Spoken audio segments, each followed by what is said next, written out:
Hey guys, Aero Phoenix here. Today we will be covering Persona 5 Strikers. We're going to be trying out a new format today where I give out my conclusion on whether it's worth it or not right here from the get-go, and then go into the reasons why directly after. So my conclusion for Persona 5 Strikers is essentially: get it if you're a very big Persona 5 fan and are starving for more Persona content. Otherwise, you might want to try to shy away from this. I mean, it's not bad for people who haven't experienced Persona 5, the original version or the Royal version either, but yeah, I'm gonna have to go with try to shy away from this one, go with the original, because the gameplay, in my opinion and from my experience, just dragged the whole experience down by a rather large margin, to the point where I was actually not enjoying the game, and then part of the later story content feels a little ripped from the original game, which just feels wrong.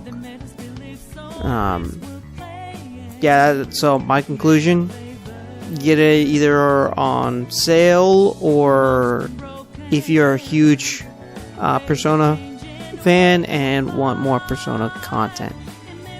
Outside that, I wouldn't really recommend it.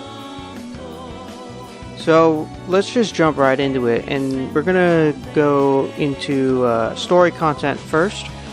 Story content being the biggest thing that I would like to cover, followed by gameplay. So the story for Persona 5 Strikers starts off actually very, very good. I was very pleasantly surprised. I was not expecting a solid storyline here, and it just came off really good, to the point that it felt like a proper sequel to Persona 5, the original version of the game. That being said, the further and further you go on, it starts to, in my opinion, having literally just played the Royal version, which included the original version story, it starts to rip story content out of the Royal and original version of the game, and it just doesn't feel right. Literally just coming right off that, it just don't feel right. And although I will say, the way they implemented part of the way they implemented the Royal storyline, I much prefer in Strikers, and most of the story was pretty decent to really good. So for the most part, the story was on point. It's everything else that really dragged this one down. So let's talk about the next big thing. The confidant system and the characters in the story from the original Persona 5. The only major ones that make a comeback here are your party members, the other Phantom Thieves from the original game. The confidants from the Royal expansion are nowhere to be found. From my understanding, this is supposed to be a canonical sequel to the Persona 5 game, which means it's a proper, official storyline continuation, and to not see any mention to the Royal characters just completely felt wrong. So I took issue with that. The lack of confidants from the original game really, really sucked. I did not appreciate that. I think outside of the main party members, it was only 2 of them that made a showing from the old confidant system, which just felt weird that only 2 of them, but they did add 2 characters which came off like really solid. Every other character that they added was more closer to villain, in my opinion, but the new characters themselves came off very good. The confidant system and the social gameplay came off, in my humble opinion, absolute garbage. So the really cool thing about the Persona 5 confidant system is it's expanding the character depth and your knowledge on like how this character goes through certain things, whether it's Ryuji struggling to deal with not being on the track team anymore, and he used to be a track star, to Anne's modeling career here that's nowhere to be found. It's just not there. What's replaced it is this bond system that affects all characters doing any of the requests. There are a few character requests, which I did like 1 or 2 of them in the initial part of the game, and it was just such a drag doing any social requests that I didn't see a purpose to doing them, and I stopped doing them. It was just not fun, and I had no reason to do them. I just did not like the confidant system. The characters themselves were well portrayed, but the fact that this is a sequel to the original Persona 5 and so many of the original characters were missing just felt wrong. So now I'm going to talk about the topic that I want to talk about the most, which is why I reserved it for last: gameplay. So, from a gameplay perspective, Persona 5 Strikers is a little bit more close to a Dynasty Wars, a beat-em-up style, rather than the turn-based gameplay that you had in the original Persona 5. And for the most part, when you start the game, it feels solid, feels good.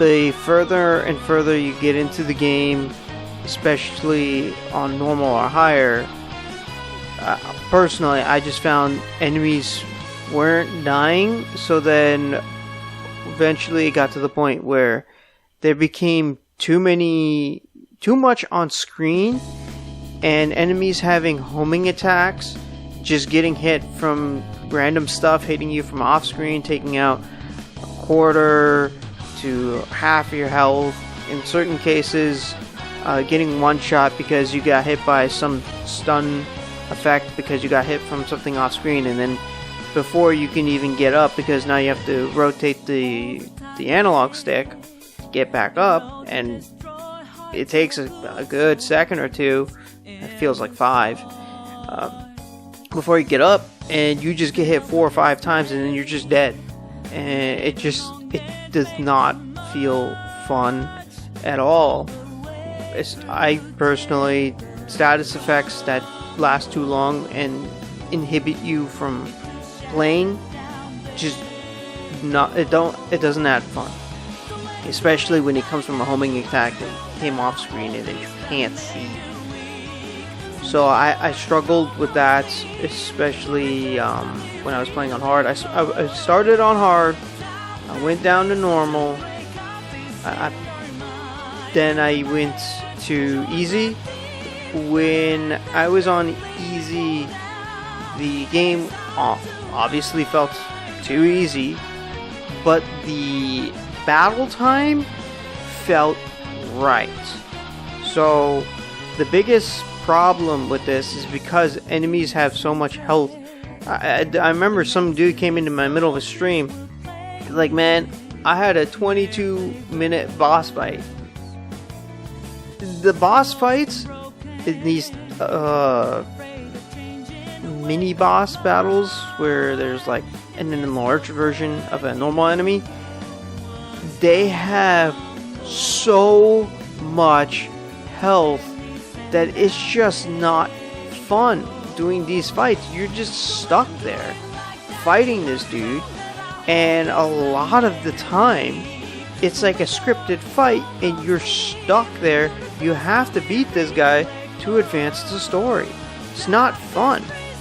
I mean, you hit the weak point with the Persona system that was ported in from Persona 5, which the way they imported in the Personas I did like, but the way that they're used, how much SP you're using to just hit weak points to... In the original Persona 5, you would knock them down and give you another turn. Here, you would have to hit them 2-3 times, depending on the enemy, to get the all-out attack on. Or if it's the higher level, like mini boss dude, 7, 8, 9 times to hit him with a weak point. And using SP at that point that many times, that's like all of your SP blown to get one all-out attack, and you only need to do like 3 all-out attacks, or you need to do 3 all-out attacks in the manner of saying, hey, you need to do enough damage to trigger 3 all-out attacks just to kill one guy. It's ridiculous. It's absolutely mind-boggling. Like, it's a beat-em-up game. This combat needs to be faster. It just didn't feel right. On the social side, where requests are absolutely boring, the shops are actually useful because, you know, buying items. But they simplified the shopping system from the original game, where the new character Sophia acts as your shop person and a party member, and it's kind of weird because they pulled out the old characters, so she's the only way to buy stuff like you're supposed to, especially weapons, outside the normal, like, oh, we're gonna buy this food stand or whatever.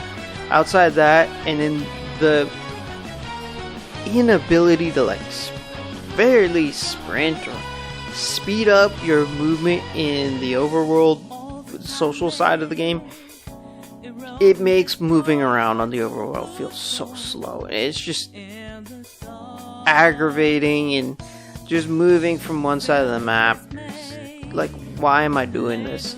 I had absolutely no fun going through the social side of the gameplay, and the combat side when I was on normal was just pure frustration. It probably would have felt fine if I was a little over leveled, but on level or slightly under, it was an actual horrible experience. It's something I never want to do again. And I'm going to leave it at that note. Please leave a comment below. We can have a discussion, a healthy discussion, on whether or not you guys think my review of this game was solid or not. And any feedback whatsoever, good or bad, gives me some insights on whether or not I did good with this video or not. Have a good one, guys.